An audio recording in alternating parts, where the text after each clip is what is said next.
The alarm doesn't sound. That's the first thing you need to understand about how people die on Mars. There's no klaxon, no flashing red light. There's a maintenance tech named Yuki who notices, 3 weeks into her rotation, that the atmospheric pressure in Module 7 has dropped by 11 pascals. 11 pascals. On Earth, you wouldn't feel that change if you drove from sea level to the second floor of a parking garage. On Mars, 11 pascals over 19 days means something is leaving. Air is leaving. And in a habitat where every breath was manufactured, where the oxygen in your lungs was ripped molecule by molecule from Martian rock and ice, a slow leak isn't a problem. It's a countdown. She spends 4 hours with an ultrasonic detector, crawling along seams, checking every viewport gasket, every cable pass-through, every hatch seal. The leak isn't at any of them. It's in the wall itself, a stress fracture in a weld joint, invisible to the eye, bleeding atmosphere into the Martian night at a rate of about half a gram per hour. The repair takes 6 hours, 3 people, and a consumable sealant cartridge that cannot be manufactured on Mars. 1 cartridge down. 47 left in inventory. Resupply is more than a year away. This is the reality that lives underneath every artist's rendering of a glass dome city on Mars. The vision is seductive, crystalline structures catching the salmon-pink sunrise, humans walking freely under curved, transparent ceilings, a new civilization announcing itself to the cosmos through architecture. It's a beautiful image. It's also, in almost every practical sense, a fantasy. Not because we lack ambition, but because Mars is trying to kill that image in at least 5 different ways simultaneously, and glass domes fail against nearly all of them. But before we talk about why the dome doesn't work, we need to talk about why the city does. Why humans keep pushing toward permanent settlement instead of simply sending robots and flags. The answer isn't manifest destiny or species backup or any of the grand narratives, though those play their part. The answer is that a base requires Earth. Every calorie, every spare part, every medical intervention, every decision, it all flows through a supply chain that's months long in the best case, and completely severed during conjunction when Mars hides behind the sun. A base is a tent. A city is a metabolism. A city means closed-loop life support, local manufacturing, redundant systems, a population large enough to specialize. It means survival that doesn't depend on the next launch window. The dream isn't really about domes. The dream is about staying. So let's talk about what tries to stop you. The Martian atmosphere averages around 600 pascals of pressure. Earth's sea level is about 101,000. This isn't a difference in degree. It's a difference in kind. Your habitat isn't sheltering you from weather. It's a pressure vessel holding back vacuum, functionally identical to a spacecraft, except it's expected to last decades instead of months, and it's 1,000 times larger. Every square meter of transparent surface at that pressure differential needs to hold back roughly 10 metric tons of force, estimate. Glass can handle this in smaller engineered contexts, spacecraft windows, pressure-rated viewports, but the mass and thickness requirements become punishing at city scale. Strong glass is heavy glass, and every kilogram you ship from Earth costs you in fuel, in mission complexity, in the other things you didn't bring instead. The math gets worse fast. And here's what the optimistic scenarios gloss over. Making glass on Mars is not the same as building pressure-rated, defect-controlled, city-scale transparent structures. In-situ glass production might eventually yield material for fibers, tiles, or small components, but pressure-rated transparencies require quality control that can detect microscopic flaws before they become catastrophic cracks. They require seals engineered to survive thermal cycling and decades of mechanical stress. A single bubble, a single inclusion, a single imperfect annealing cycle in a load-bearing pane becomes a failure point. Manufacturing this on Mars, at scale, with acceptable defect rates, is a problem we haven't solved on Earth for structures of this ambition. Then there's radiation. The Martian atmosphere provides almost no shielding. The planet has no global magnetic field. Baseline surface radiation has been measured by rovers and landers. It appears to be roughly comparable to or somewhat higher than what astronauts receive on the International Space Station, estimate. And that's on a quiet day. Solar particle events are where the numbers get genuinely uncertain. The frequency and intensity of major storms over multi-decade timescales is unknown. We have models and orbital data, but no direct measurements spanning the timeframes a permanent settlement would need to survive. What we do know is that a glass ceiling provides negligible protection. You're exposed. And while short-term exposure is manageable, a permanent population, children growing up, people living 40 years, needs shielding that glass cannot offer without becoming so thick it defeats the purpose. One more constraint compounds everything. Mars receives substantially less sunlight than Earth, estimate, roughly 40% as much at its distance from the Sun. Solar panels that would power a comfortable facility in Nevada become marginal infrastructure on Mars. This matters for daily operations, but it becomes critical during dust events. The dust problem completes the picture, and it's worse than it sounds. Martian dust isn't like Earth dust. It's electrostatically charged, chemically reactive, and fine enough to infiltrate seals that would stop terrestrial particles. It coats solar panels. It clogs filters. It degrades the thermal radiators that keep your electronics from cooking. During major dust storms, which can last weeks to months and reduce solar input by variable but sometimes severe amounts, estimate, your already marginal power generation doesn't just dip. It collapses. And here's what the diagrams don't show you. The dust isn't just on the surface. It's in your airlocks. It's in your suit joints. It rides in on every EVA, and once it's inside, it attacks your seals, your filters, your radiators from within. The habitat breathes dust. The question is how fast?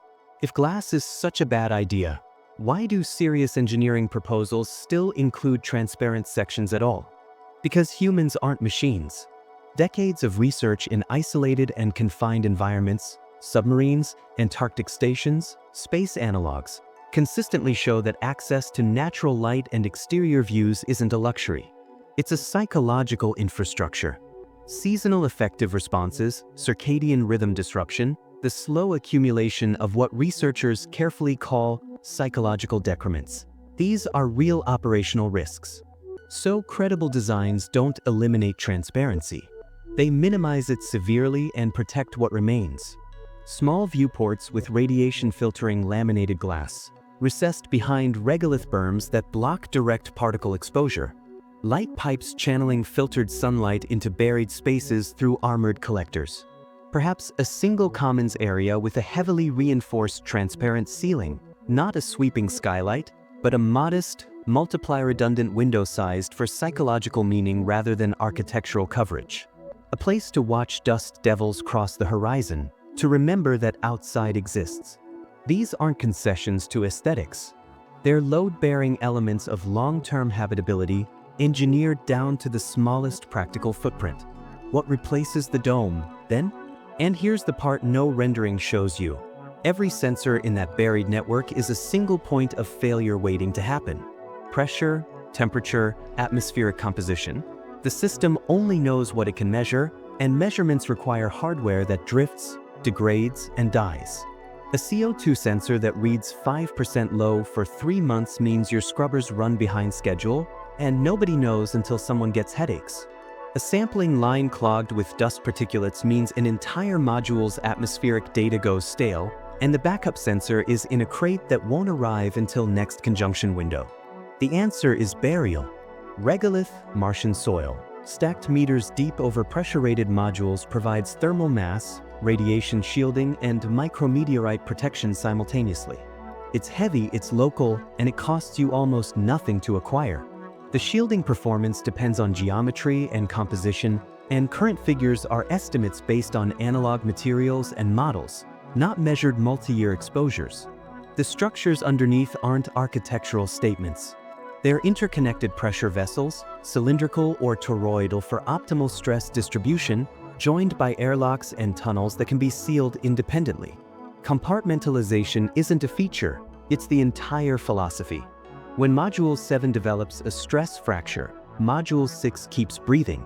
When a fire fills a corridor with toxic smoke, and in a pure oxygen-enriched atmosphere, fires burn differently, hotter, faster. The doors close. The system survives by being willing to sacrifice pieces of itself. Year 4. The fire starts in an electrical junction box in corridor 9, a loose connection arcing against insulation that should have been replaced 2 maintenance cycles ago. In the oxygen-rich atmosphere, flames climb the wall in seconds. The smoke is worse than the fire. Burning polymers release hydrogen cyanide, carbon monoxide, compounds that kill faster than heat. The corridor's 3 occupants have 90 seconds to reach the pressure doors before automatic lockdown.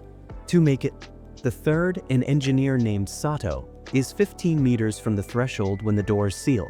He's alone in a smoke-filled corridor with a portable air supply rated for 12 minutes. On the other side of the door, the crew faces a choice. The compartment's emergency scrubbers can clear the air, but they draw power the habitat can barely spare during dust season when the batteries are already at 60%. Running the scrubbers at full capacity means cutting power to the water recyclers for 6 hours. Not running them means Sato breathes toxic air until his tank runs out. They run the scrubbers. Sato lives. The water system goes offline.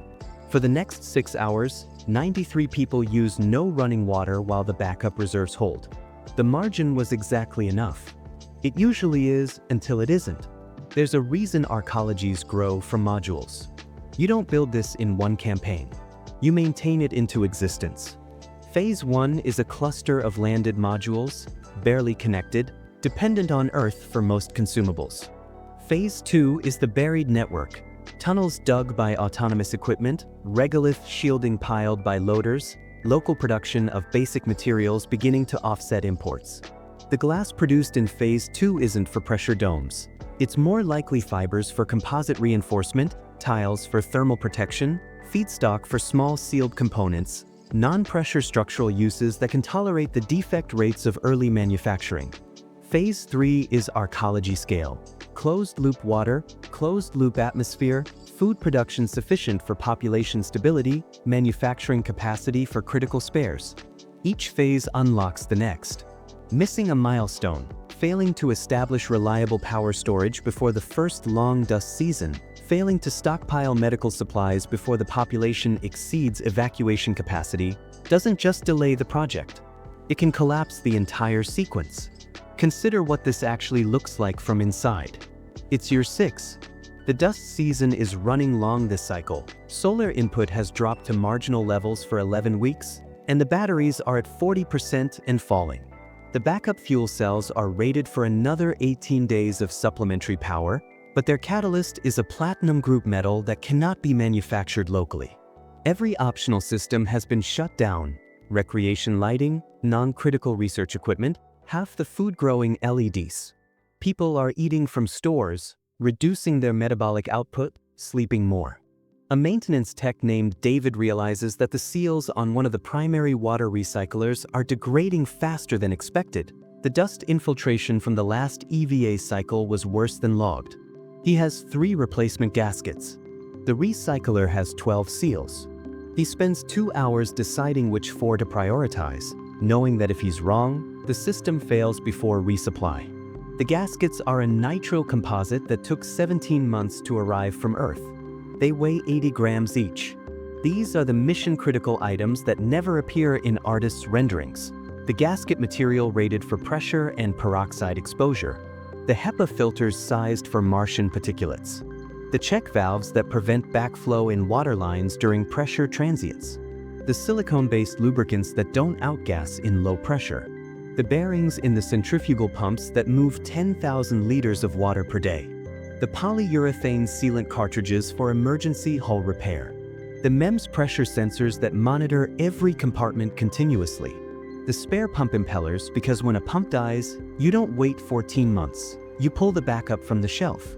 Many of these items are single source, with lead times measured in years, manufactured by specialists who may not exist by the time you need a replacement. Each of these items is mundane. Each of them is also load-bearing for the entire system. The Dome City myth hides a brutal truth.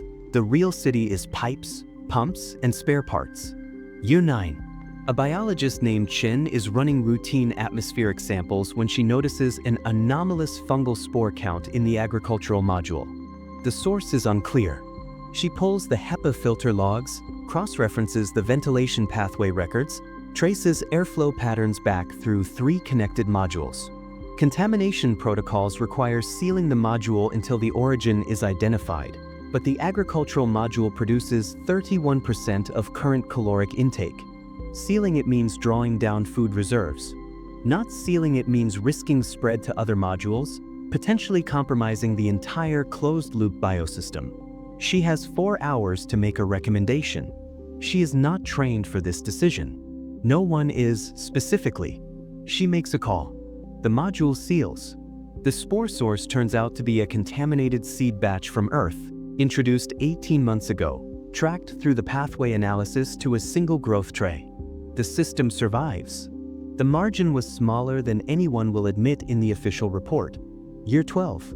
A structural engineer named Marco hasn't slept properly in 6 weeks. The maintenance backlog is at 214 items. He is the only person qualified to certify pressure hull repairs.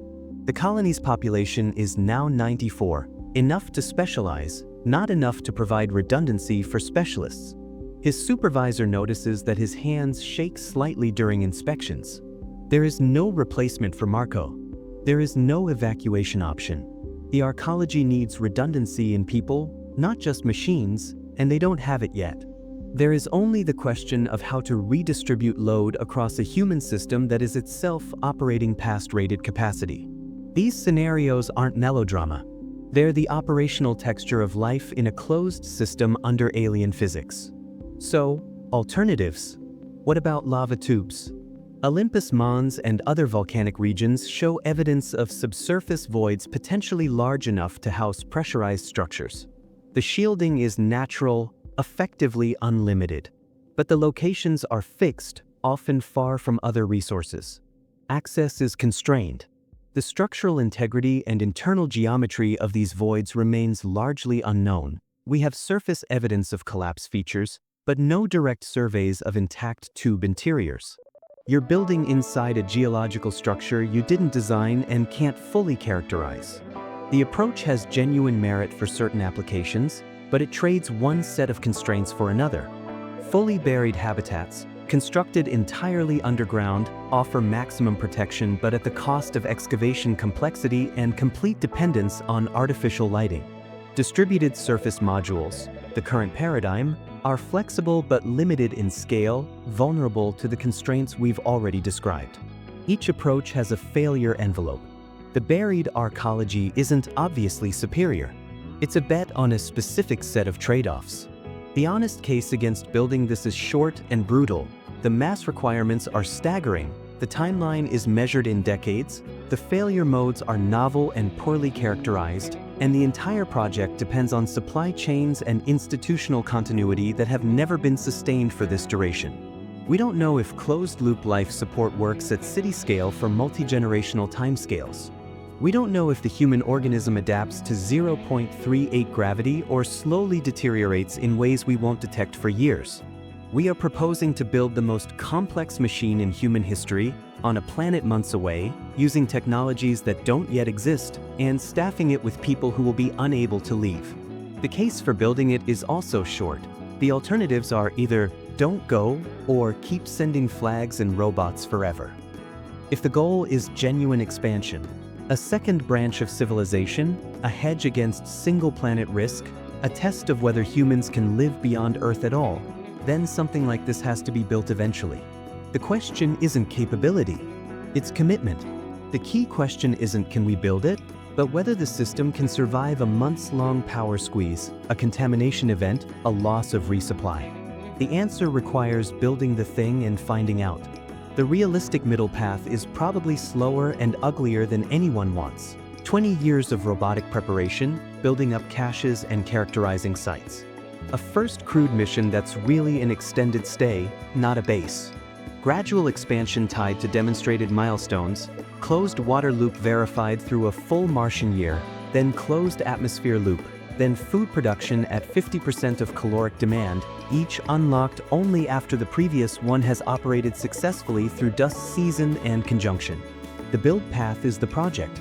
Skipping steps costs lives. In the end, the verdict isn't about beauty. It's whether this system beats the alternatives on risk, mass, and human survivability. What you'd see, standing inside a real Mars city 50 years from now, wouldn't look like the renderings. It would look like a machine that people live in, corridors humming with air handlers, walls lined with conduit, a commons area with a single reinforced window where off-shift workers gather to watch the sunset paint the dust pink and gold. The light comes mostly from LEDs tuned to circadian rhythms. The air tastes faintly of ozone and recycled moisture.